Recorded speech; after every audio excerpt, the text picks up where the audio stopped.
string orchestras and the chamber flutes of the Peninsula Youth Orchestra. We are so happy to be performing here in person. You know, it was exactly 2 years ago when we had the opportunity to present our last in-person concert. And you know the rest for the last 2 years. But here we are again today in person. Thank you for being here, and we're very grateful to the Redwood Baptist Church for opening up the facilities for us to perform, and Helen Dalton for making the arrangements. You know, if there were Purple Hearts to give to musicians, I think we would give Purple Hearts to the chamber flutes. If you were here earlier this afternoon, the string players, fully massed, can rehearse inside in our rehearsal hall. Chamber flutes have been rehearsing outside because of the various requirements. And so, special thanks to chamber flutes for being so stoic in the face of the pandemic, and for your leader, Viviana, for leading the charge. It's a great pleasure to bring on the chamber flutes under the direction of Viviana Guzman.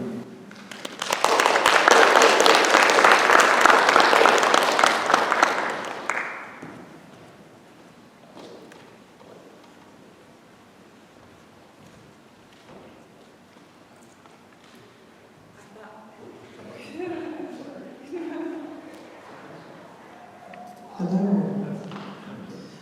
I thought we would just go ahead and get started, even though technically we're not supposed to start until 3:15. But I thought we are all here, so we might as well just get started.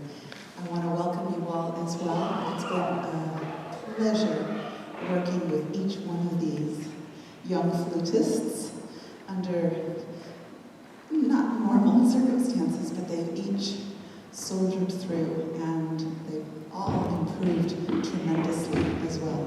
So it's been wonderful that Peninsula Youth Orchestra has continued despite all the challenges and barriers that have been imposed on all musicians, I would say, worldwide. So thank you to Phil and Sarah, and also Katie, the organizers of Peninsula Youth Symphony Orchestra.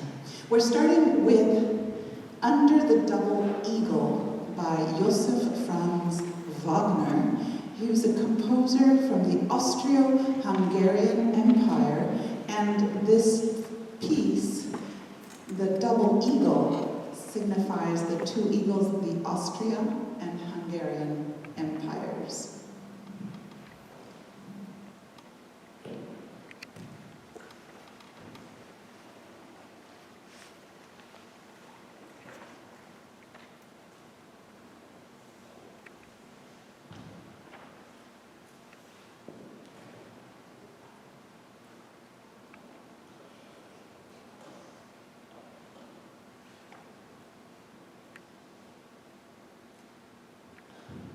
Thank you.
stage.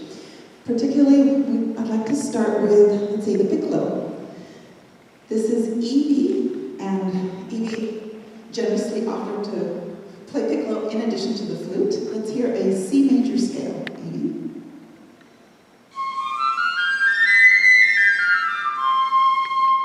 Beautiful. And Michelle, she's playing flute, primarily flute number 1. Let's hear C major scale.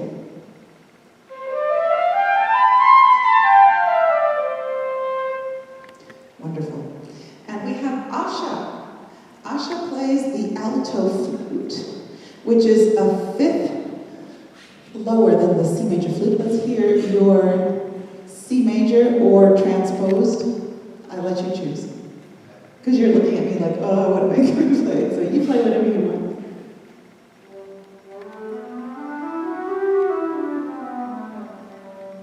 See how low and husky and sexy she sounds.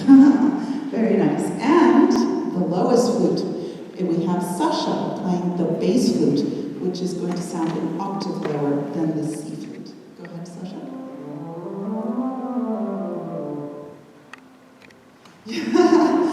Yes, so that's the flute family that we have. I do have a dream of eventually acquiring somehow, perhaps, a contrabass flute, which would be an octave below the bass flute. So that's just, we all can dream, right? The next piece is from Tchaikovsky's Nutcracker Suite.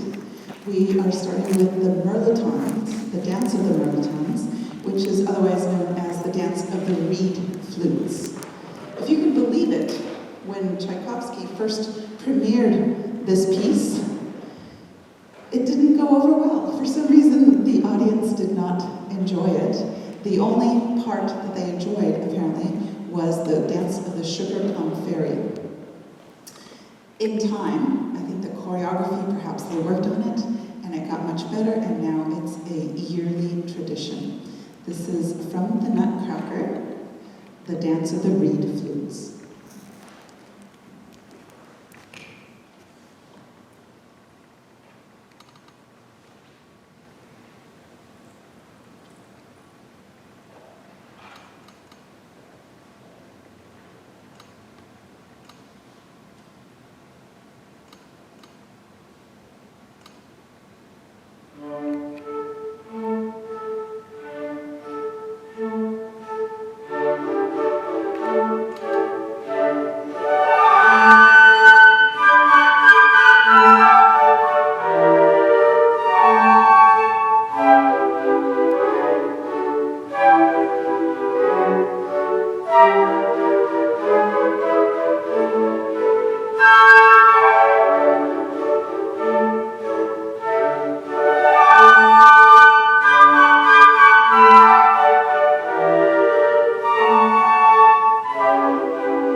the Chinese dance, the other very fluty solo.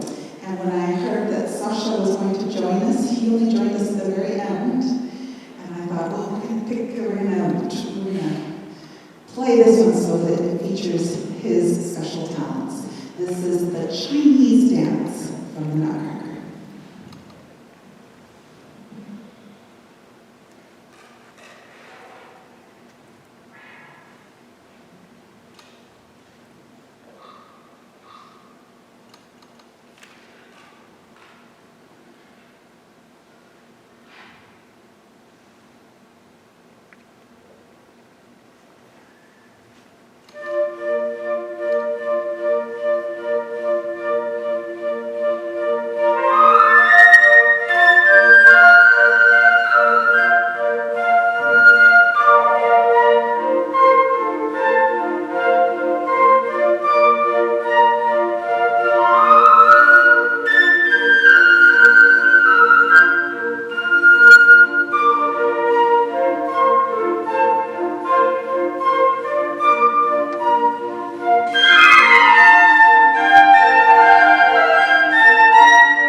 Who haven't been mentioned yet so far. We have primarily playing, I think, second, maybe third flute, second flute, Katie here. And we also have, say hello, wave your hand, Becky, also playing third, sometimes fourth. And Nathan playing third, sometimes fourth. And Emma playing fourth.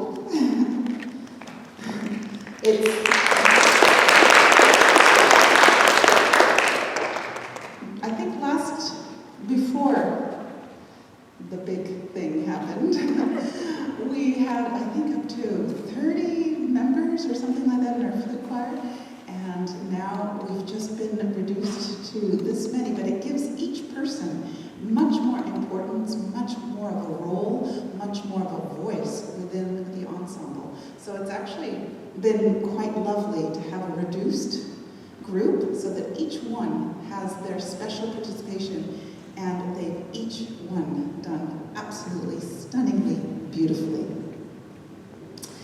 Thanks to them, and especially thanks to you.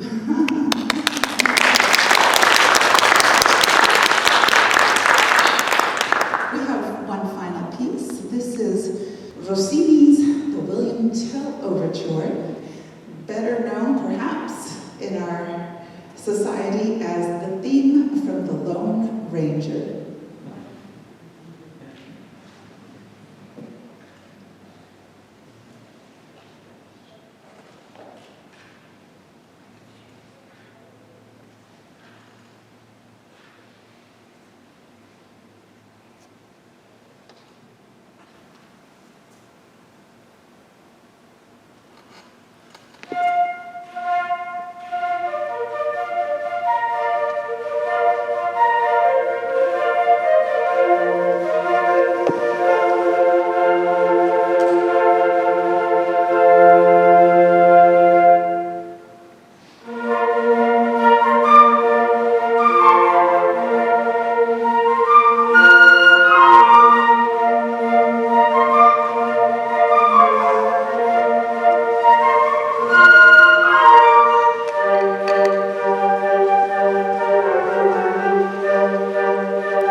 been fabulous working with all these incredibly talented students.